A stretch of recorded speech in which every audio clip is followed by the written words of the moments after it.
anyway,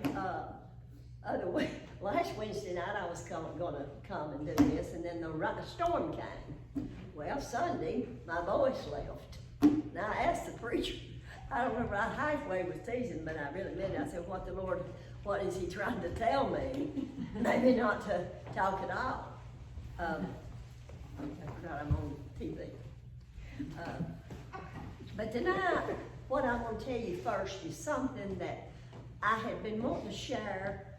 I'll read something sometime, and I read this about maybe a year ago, and I want to share it with people, and I should have already shared it. It's a good story, and I'm going to tell you how I got it. You know, those I've been talking to, you know, I have been reading Gates of Splendor, which is the story of the 5 missionaries that went down to Ecuador in 1956. They were martyred, and their lives were down there. It's a wonderful story, not of faith. And anyway, her Elizabeth Elliot, who I'm sure all of y'all have heard of her, she's dead now, but she went around telling all sorts of stories and get her testimony to people. And actually, she came from a Christian home, and he had a brother that was a preacher. And this is where the reason I'm telling you this, I want you to know where this story came from. David Howard was his name, and it was the preacher's name, and he told it. He'd been all over the world, and he heard this. So I will just tell you, there was this. This is the story. There was a man and his family went down to, and I thought it was strange they didn't tell the countries that it was in, but I thought maybe there's some reason that they didn't. But they went down as missionaries in this probably third world country, and they were, but this town, and you know, if Americans are suspicious of us, well, they were suspicious of Ivan was his name. And so they went to his house and they arrested him. And his wife was there, said, here, take this blanket. And that's all he had in the cell with him. So he went, they took him in, and then they interrogated him, tortured him, trying to make him admit he was a spy. And of course he wasn't. And so they got him, and they took him out of the cell, and then they brought him back. And they threw him in the cell. And the man, he looked over there and saw his blanket. The man rolled up in it. He thought, well, somebody had his blanket. But he was hurting because they tortured him. And he said, I can't take any more. And this voice from that blanket said, what do you mean? Well, he thought it was a guard or something. He didn't really know what that was. And he said it again, I can't take it anymore. And this voice from the blanket said, but Ivan, don't you know that Jesus Christ is with you? And he jumped up and he was rejoicing. And he rejoiced all night. Well, the next morning, the guard came back and he said, what's happened to you? Why are you, happy? He said, oh, I've been rejoicing all night with my Lord. He said, where is your Lord? He said, right here. He said, I'll just shoot you, your Lord. He got his gun out, and he said, go ahead, but said, I'll be with my Lord. And that's inspired him. But eventually they let him go. I didn't get the facts on that. But the point of this whole story is that, and Joe Biden's going to read a verse, his wife and children were on their knees praying at the same time. They figured out that he was in jail and going through this. And Joe Biden, would you read that verse, Isaiah 51:14?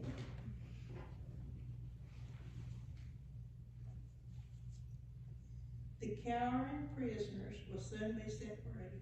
They will not die in their dungeons, nor will they lack bread. And if y'all will remember, when Miss Helen was here, we talked a lot about claiming verses. They were claiming that verse. The cowering prisoners will will soon be set free, and they will be set free from their dungeon and get food. And so that was a really miraculous thing that happened. But I thought about that, and I thought, boy, that's a mountaintop experience. And they said this man went on, and Ivan went on and preached till he's in his 80s and passed away. And of course, he had a marvelous thing to preach about. So, but I want to tell you, I was thinking of that, and I said, well, we have little gems, don't we? Little diamonds around that happens to us. And I'm going to tell you one. I guess some of you have heard this because it's something happened to me and Lala. But one day she called me. She'd been over at Harris Park. This is about 2 or 3 years ago. And she called and said, oh, I locked my pocketbook in the trunk of the car. It's very typical. And I said, well, she said, I took my keys with me, but I lost them on the way. And I said, well, I'll be over there. So I went over there and I said, now let's walk and go right down the path you went. Well, she'd already done it, but I went down another. And so she was on the end of the pavilion, and then she cut over here. And she walked down past the old Ford place. They didn't have a sidewalk. It was just dirt and grass. Well, then they'll go around, you go across the street and you get on the little walking path in the bridge. Well, we walked and we looked. And we even met somebody and had them praying. Somebody we know, I can't remember who it was. They said, well, we'll help you pray. So we just knew we was going to find them. Well, we were so aggravated. And coming back, while we were, where I was telling you about, between the old Ford garage, wasn't concrete. So I done like this. I was getting aggravated too. I said, let me tell you something. I said, if the Lord wants us to show us, want us to find it, he's got to show us. I couldn't get the last words out, y'all. Right under my finger was those keys. And we was like Ivan. We was rejoicing, and we still talk about that. But I said it kind of aggravated. And I said, well, and I couldn't believe it. You had to look. It was down under the grass. So, you know, that's enough to fill you up, you know, to know that it does happen.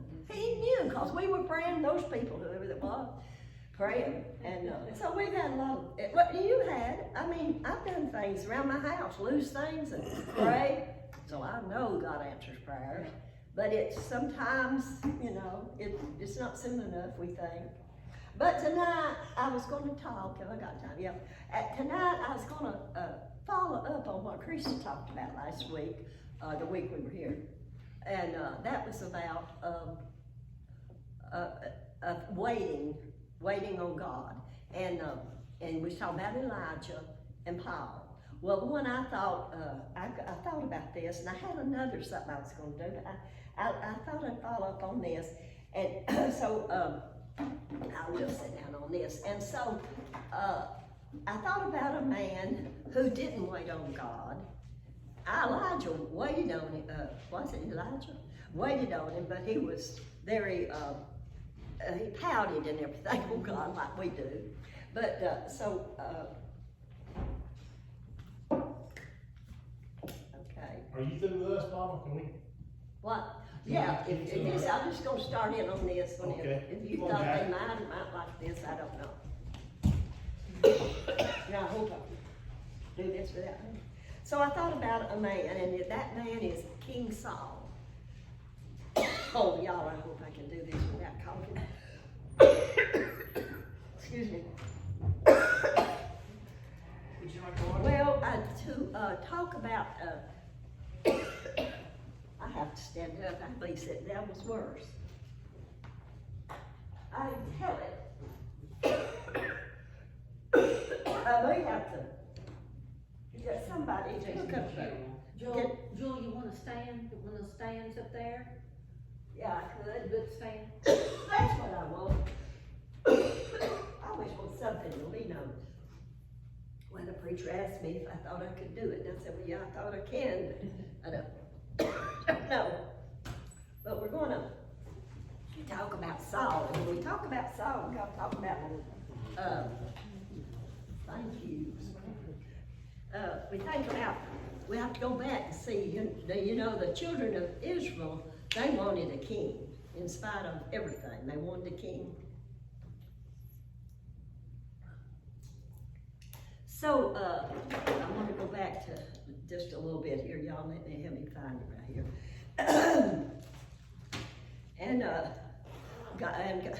actually, was upset about it, and God told him, said, they haven't rejected you, they've rejected me. And he said, you go tell them that it'd best if they didn't have a king. Because, now, see, Samuel was the last judge, and Saul was the first king. Well, anyway, of course, hadn't been appointed yet. Let me get this together. And so, okay. And so Samuel told the Lord that these people wanted, the Israelites wanted a king. And he said, well, you tell them if they have a king, they will take them, and they will take their children, the best children, they'll take their sheep, their cattle, and everything, and they will, and you'll have to, sort of like paying taxes, stripped and put it in their palace and in their home. Well, they said no, and this sounds exactly like children today, don't it? It said, I don't care, I want it anyway. Now that's somewhere I paraphrased it. And so the Lord said, well, let us give him a king. And so he did. And he found Saul. And very interesting about Saul. Saul was a head taller than the people there in the Israelites. I wonder, aren't they kind of short people anyway? But they said he towered over. I mean, if you've seen Noah lately, you know he must have been about like that. And he said he was a goodly boy, but and at that time. And I want to just check this a minute. The 8th chapter is where I want to be.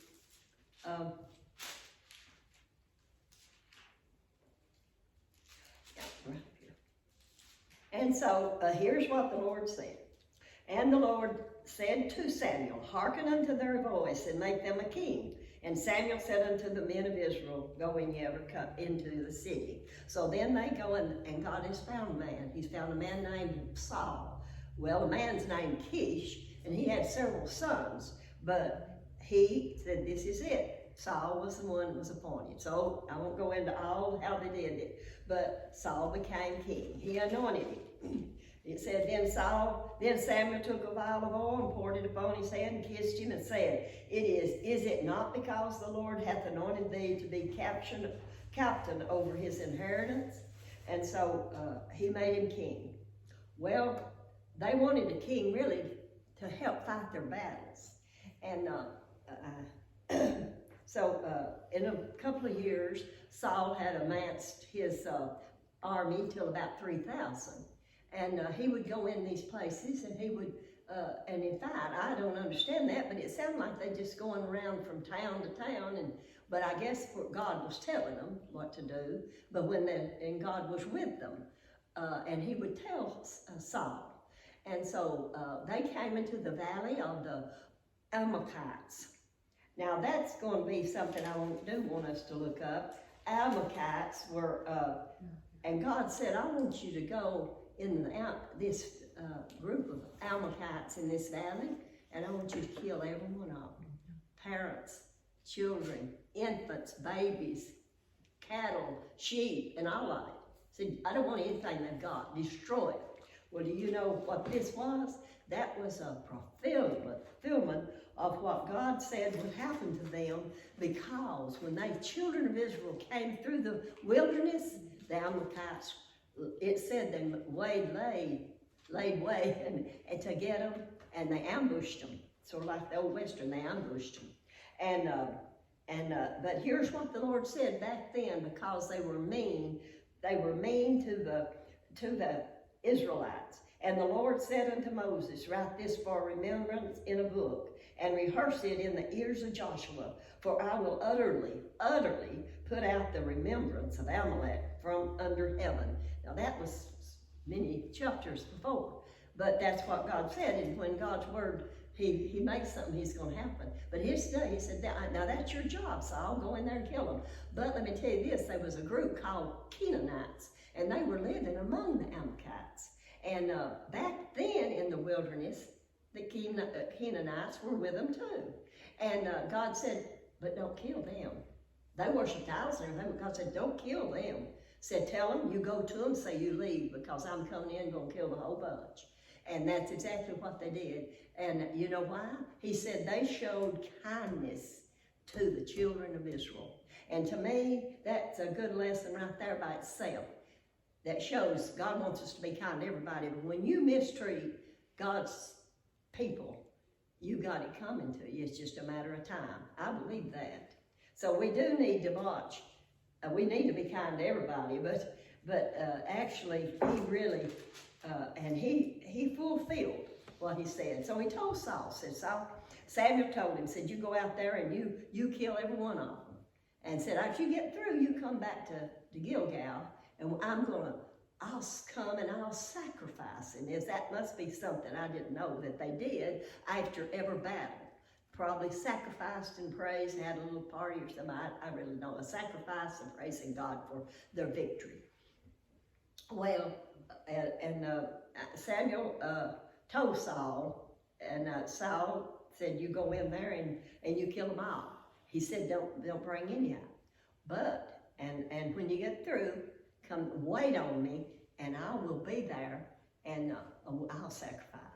Well, he went in and he killed them all. But they took the best sheep, and they took the guy named Agag, which was his king, was the king of the Amalekites, and they took him captive. And he was, he thought he was really something. You could tell that, it'll tell it here in just a moment. But, and then they were waiting on Samuel, and he didn't come. He was late. So, what did Saul do? Saul was the king, and undoubtedly the king wasn't supposed to do the duties of the priest. Do you know? I don't know. But that's what he told him not to do. He said, wait. And he did not. And so, so he stayed there, and he said, I'll sacrifice. He said, we won't need to wait on Samuel. And so he sacrificed. I don't know what that entails, but they kill a sheep and do that. And so about the time he got through, here come Samuel. And Saul said, oh, guess what? I've done what you said. What the Lord said, I've killed him, I bore him out. He said, well, if you have killed him, why is the bleating of the sheep? And he said, oh, well, the people, they wanted to save the best sheep to sacrifice. And said, also, we saved Agag. Now, that was his name. It makes me gag to call him Agag. And so he told him that, and Samuel was angry. He said, you have, and let me see if I can read where he said that. And here it is. And Samuel said, what meaneth then this bleating of the sheep in mine ears, and the lowing of the oxen, which I heard? And Samuel said, they have brought them from the Amalekites for the people. Now he's blaming the people. He had as much to do it they did. For the people spared the best of the sheep and the oxen to sacrifice unto the Lord thy God, and the rest we have utterly destroyed. Well, utterly destroyed was what God said he was going to happen to the Amalekites, and that's really what happened to them. And we don't, I don't think they ever talked about after that. Then Samuel says, Saul, stay, and I will tell thee what the Lord has said. And it's really sad, because it's right where it is. He told him, you have disobeyed, and Saul said unto Samuel, yea, I have obeyed the voice of the Lord, and have gone the way which the Lord sent me, and have brought Agag, the king of Amalek, and have utterly destroyed, there it again, and utterly, the Amalekites. But anyway, he blamed it on the people, and he was scared of the people, I think. And you know, he might have been scared of the people. After he was anointed, I remember, and I never understood this scripture, but it said they looked for him, couldn't find him, and he was hid among the baggages. So it must mean he had a little bit. Of course, God did make a new man out of him, but he must have had a little bit of a cowardice in him. And Samuel said, Samuel was angry. He said, and Saul said unto Samuel, I have sinned, for I have transgressed the commandment of the Lord, and thy words, perhaps because I feared the people. Now he's saying I was scared of them and obeyed their voice. Now, therefore, I pray, pardon my sin. But here's what Samuel said. Samuel said unto him, Saul, I will not return with thee, for thou hast rejected the word of the Lord, and the Lord hath rejected thee from being king over Israel. And as Samuel turned about to go away, he laid hold upon the skirt of his mantle, and it rent. And Samuel said unto him, The Lord hath rent the kingdom of Israel from thee this day, and hath given it to a neighbor of thine, that is better than thou. And also the strength of Israel will not lie nor repent. And he is not a man that he should repent. Well, he, of course, I have sinned, please, he pleaded with him. Well, I believe Samuel loved Saul, though. Down there somewhere he said he mourned a long time after that. But he was for doing the Lord. So I want to tell you what how tough, and sometimes, you have to be when you don't want to be. But Samuel said, Bring ye hither to me Agag, the king of the Amalekites. And he came in, said delicately, and he said, Surely the bitterness of death is past. So he came in there, you can see he probably was used to smooth talking and everything. He thought he's going to get him back in his good graces.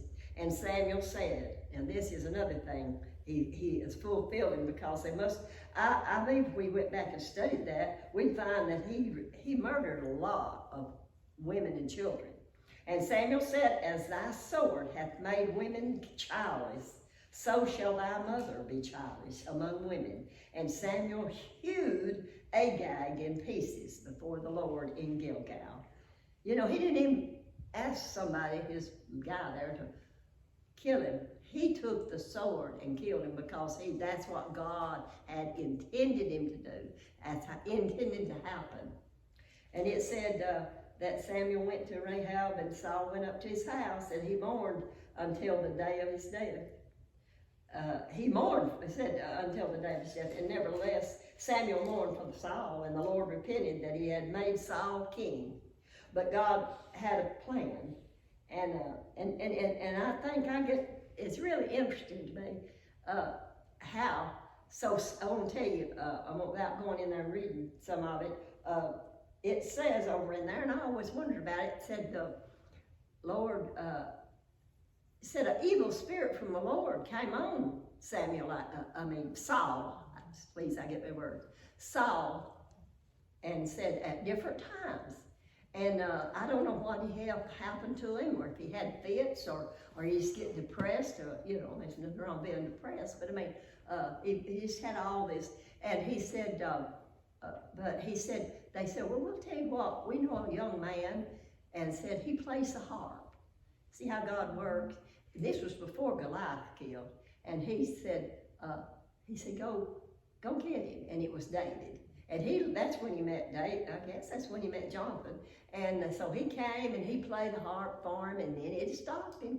You always heard the music soothe the savage beast. There must be some real truth in that, because they said when he'd have all this terrible thing come upon him, well, he'd play that music and he'd be all right. And of course, he was there with the intention also of being there. I don't know how it came about, because I don't know that to tell it, but when Goliath was killed, and God's plan. Oh, I love the way that all of this comes in with God's plan. And but Saul is a perfect example of not waiting on the Lord. And it's hard to wait on the Lord. I know. I want to run ahead of him sometimes. Well, that's waiting too, but my place was I'd run ahead. Oh, I've got it. I know it's okay. I'm doing it. It's all right. But no, he wants me to wait, be still. That's hard for me. But anyway, Samuel was the last judge, and Saul was the first king. And then I guess David would be next. But it's very interesting how he chooses these people. But it's God's plan on things, and sometimes we don't understand it, but we will someday, won't we? So, does anybody want to say anything about it, or anything? I guess I didn't get anybody to read all this. Did we read Exodus 17:14? I meant for y'all to read that to you. I believe I might have. Yeah, I did. That's when the Lord promised that he would kill. He said, I want to make a memorial of them. I don't know how long that was. This was back, the defeat of Amalek, back in Exodus. And this is over in Samuel. They've gone a long way by that time. But God, it's going to come to pass if he says he will. And he said he's going to wipe them out utterly. But it's just like, I thought that was interesting that the Canaanites, even though they worshipped idols, but they were kind, and they used the word, you showed kindness to them. And I thought that was a good point, that we show kindness because it'll come home to us if we don't. I had it come home to me because I'm not perfect. Well, does anybody got anything to say This or ask? is something I saw on the internet that talk about waiting. This little boy asked his daddy, when is Jesus coming back? And he said, son, I don't know, but we're the welcoming committee. Oh, well, that's right. That is good. Children out of the mouths of babes can say a lot of things. But I just thought, I had that, I was thinking about it, I was reading that when you said you sent that out that you was waited. And I thought, well, that's something the Lord is telling us maybe that, and it is, we do have to wait. It is hard. It's hard to wait on the Lord sometimes. And sometimes you're just waiting. I mean, you may never know. Really, if it's something that you particularly want happen, but it just goes right on and life goes on and we just pray, and because we ask him, and he says he will answer prayer. So I know that a lot of I haven't seen, and some I haven't seen yet, but I'm hoping and I'm praying. And also I believe mother's prayers was answered. I mean it very much. I believe I have a good friend, and she's gone on now, and I still pray for her kids because I know she was a good mother, and I know she prayed for them, and I know if something happened to me, I'd want somebody praying for my kids. Not just my kids, and we love our kids, but my ones I love and the ones that's dear to me, and that's how much I believe in that. But I've got a question for you. okay. I'd like to hear your thoughts on why you think God allows Satan to get away with what he gets away with. I'm sorry, will you repeat? I'd like to hear your thoughts on why do you think God allows Satan to get away with what he gets away with? Well, I will say this. I've thought about things like that. I certainly don't know, but I can tell you, you remember Brother Stoner. I remember something Brother Stoner said. He was one of the oldest preachers we've ever had. And he told me one time, he said, Jewel, the reason I believe, and this was his thoughts, I don't have that. He said, I believe he knows that the things they've got on this earth and the things, that's all they're gonna ever have. You know, he knows that when it's over, they're never gonna have anything. So he lets them, he's merciful. That was his thoughts. I don't know, because they really don't. They don't really, we know that he don't. But it really is hard sometimes, somebody, because do us that way, especially if they make fun of us for the way that we believe, and don't believe in what we do, and they don't have to. I don't want nobody to believe everything. I don't even know some of the things I believe until it comes to it. But that's what Brother Stoner said. I was thinking, I just remember different things about him, and different things about different preachers. And while we're talking about that, I can think something else Brother Stoner always said. And he would say this, he'd tell me about somebody that had mistreated him. And I remember everything. I said, well, I just go. He'd say, Jewel, be sweet now, be sweet. That's what he'd say, and he did. He was like I said, the oldest pastor we've ever had, and he had his ways. But he was what you say, good old soul. He helped the veterans in Chattanooga. He said a lot of them, he said, you don't know what, he helped the veterans with us. That's who he helped, because he said some of them didn't have enough to eat. He said they had a hard life, some of them. And he would go over there and he would do things. He did a lot to the, what was it, the piano? You remember Jemina? Those people he knew, and they gave us a piano one time. Some people didn't like it, but said he's begging, but he wasn't. They wanted us to have that. But he was, like we've always managed when they've come well, he stayed here, I don't know how long he was. He did Andy's funeral. He did my husband's funeral. Oh. I've forgotten that. Well, it's almost 7:30.